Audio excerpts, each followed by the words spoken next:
दोस्तों, आज की कहानी है बेटा तेरी बीवी की कमाई हमारे क्या काम आएगी।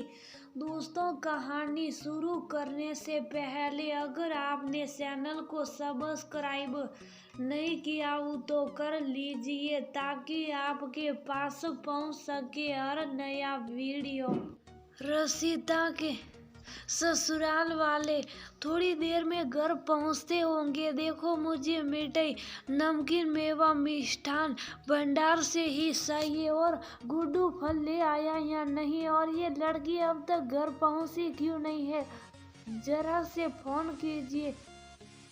सुनीता जी सुबह से ही हड़बड़ाई थी। आखिर लड़की के साथ सास ससुर उनके घर मिलने आ रहे थे। मनोज जी ने उन्हें तसल्ली देते हुए बोले, भाग्यवान, हम सारा सामान ले आए हैं, तुम चिंता मत करो। वो अब हमारे समधी हैं, घर के ही लोग हैं। अगर कुछ छूट भी जाएगा तो बुरा नहीं मानेंगे। तुम तो कुछ ज्यादा ही चिंता करती हो अजी, आप नहीं समझेंगे। लड़के वाले हैं, जरा सा भी बुरा लग गया तो पता नहीं कहाँ बदला निकालेंगे। सगाई हो चुकी है, मैं जरा भी ऊँच नीच होने नहीं दूंगी। वैसे भी रसीता 28 की होने आई है, अब जाकर तो उसे मोहित पसंद आए। मैं ऐसा अच्छा रिश्ता हाथ से नहीं जाने दूंगी, समझे आप। मनोहर जी मुस्कुराते हुए बोले, हाँ हाँ, तुम जैसा कहती हो वैसा ही होगा। हम लोग कोई गलती की गुंजाइश नहीं रखेंगे। तभी मनोहर जी की बहन विदा जी सब सुनकर बोली, भाभी सही कहती हैं भाई साहब, लड़के वालों को जरा भी कष्ट नहीं होना चाहिए। वो जैसा कहे उनकी हर बात माननी चाहिए। अरे, अपनी लड़की दे रहे और लड़की के माँ बाप के कंधे तो उसके पैदा होने पर ही झुक जाते हैं। ये तो शादी ब्याह का मामला है, हमें अपने कदम फूंक फूंक कर रखने होंगे। अपनी भतीजी का रिश्ता बुआ ने ही करवाया था, इसीलिए सुनीता जी ने सुबह ही फोन कर अपनी ननद को घर बुला लिया ताकि कोई गड़बड़ हो तो वे संभाल ले। कुछ देर बाद रसीदा के होने वाले सास ससुर आ चुके थे। औपचारिकताओं के बाद सास मधुरा जी ने पूछा, हमारी होने वाली बहू कहाँ है, दिखाई नहीं दे रही, उसे बुलाइए तो जरा। जी बहन जी, वो स्कूल गई है, आती होगी। अच्छा, अब तो 3 बजने आए, स्कूल की छुट्टी तो जल्दी हो जाती होगी, फिर इतनी देर कहाँ लगा दी है उसने। मधुरा जी ने थोड़ा तुनक कर बोला, जी मैंने उससे कहा था आप लोग आने वाले हैं, मगर वह बोली बच्चों के पेपर आने वाले हैं, रिवीजन चल रहा है, छुट्टी नहीं ले सकती। और आप तो जानती हैं रास्ते में कितना ट्रैफिक होता है, इसलिए थोड़ी देर हो गई होगी। सेंट पॉल हाई स्कूल में ही पढ़ाती है ना, हम लोग उसी रास्ते से आ रहे, खाली पड़ी थी पूरी रोड। मुझे लगता है अपनी सहेलियों के साथ कहीं घूमने फिरने निकल गई होगी। अब ये नौकरी करने वाले किसी की सुनते हैं भला, इसीलिए मुझे तो पसंद ही नहीं है। मधुरा जी के लगातार आती सवालों का जवाब देना सुनीता जी के लिए बड़ा कष्टकारी हो रहा था। अपनी भाभी सुनीता का चेहरा सफेद पड़ते देख ननद विदा जी बोली, बहन जी शौक के लिए नौकरी करी है बिटिया ने, हमारे घर में भी कुछ खाने पीने की कमी थोड़ी ना थी। कॉलेज के बाद उसका मन था तो हमने इजाजत दे दी। अब शादी के बाद तो बेटी आपकी हो जाएगी, आप संभालिए अपनी बहू को जैसा आप कहे।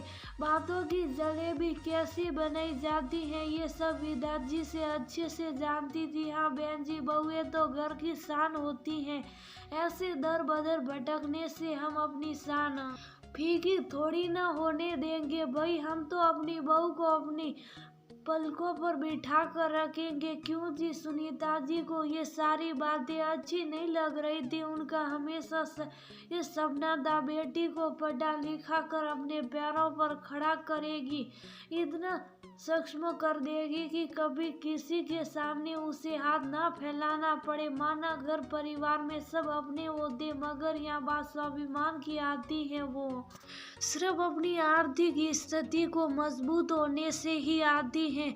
वो ने हमेशा ही रसीदा को आत्मनिर्भर होने पर जोर दिया, क्योंकि कहीं ना कहीं संयुक्त परिवार की वजह से उन्हें भी कई कठिन परिस्थितियों का सामना करना पड़ा।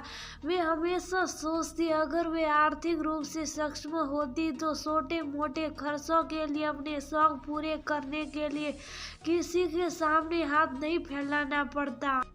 और फिर पारिवारिक स्थितियाँ ऐसी होती हैं कि सभी की जरूरत का सामना भी दिलाने में कई बार तू मैं का सामना करना पड़ता है।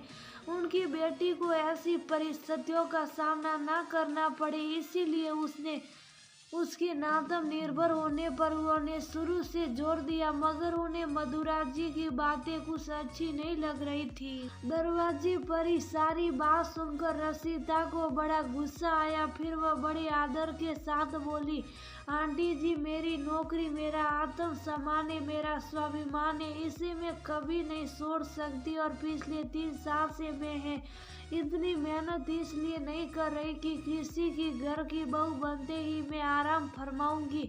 इसलिए शादी हो ना हो, मैं अपनी नौकरी कभी नहीं छोड़ूंगी। अचानक रसीदा की बातें सुन बुआ विदा उसे शुभ रहने का इशारा करती है। मन में सोचती है, बेटी की सगाई टूट गई तो बहुत बदनामी होगी, बात खत्म करना है तो कुछ करना होगा। खिसियाते हुए बोली, बच्ची है, समझ जाएगी ही, आप लोग मिठाई खाइए, ये सब बातें तो होती रहेगी। मैं क्या कर रही थी, हमने बहुत बढ़िया भोज का आयोजन किया है, आप खाना खाकर ही जाइएगा। और साथ में रबड़ी मालपुआ भी मंगाया है, भाई साहब को बहुत पसंद है। विदा जी की सुने बिना मधुरा जी को जो करना था वह करने लगी। रसीदा शादी के बाद नौकरी करके क्या करेगी? वैसे भी तनख्वाह 4-5 जारी होगी, उससे ज्यादा तो हमारे घर की काम वालियों ले जाती है। हमारा बेटा अच्छा पैसा कमाता है, घर में आराम करना वैसे भी अच्छे घर की बहू है, नौकरियां तो नहीं करती। और फिर जब रुपये पैसों की कोई कमी नहीं तो क्यों ही हम बाहर जाकर परेशान हो, घर वालों को भी परेशान करे। आंटी जी, बात या पैसों की नहीं है, मेरे स्वाभिमान की है। और फिर ये बात मैंने मोहित जी को साफ कर दी थी, उन्हें मेरी नौकरी से कोई अंतराज नहीं, फिर इस पर चर्चा होना बेकार है।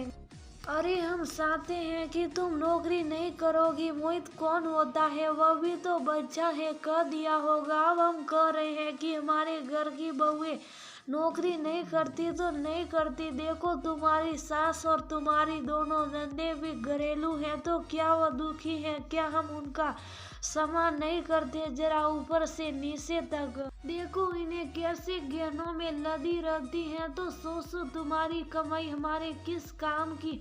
हमारे घर में कोई कष्ट नहीं होगा तुम्हें। बहू रानी ससुर आलोक जी बोले। दरवाजे पर खड़ा मोहित सबकी चर्चा सुन चुका था। वह बोला, पापा, रसीदा सही कहती है, मैंने उसे नौकरी करने पर कोई रोक टोक नहीं की है, और ये बात मैं आपसे भी कह चुका था। मुझे समक्ष लड़की ही सही है। फिर आज अचानक सगाई के 2 महीने बाद आप ये मुद्दा लेकर उसे परेशान क्यों करने आए हैं?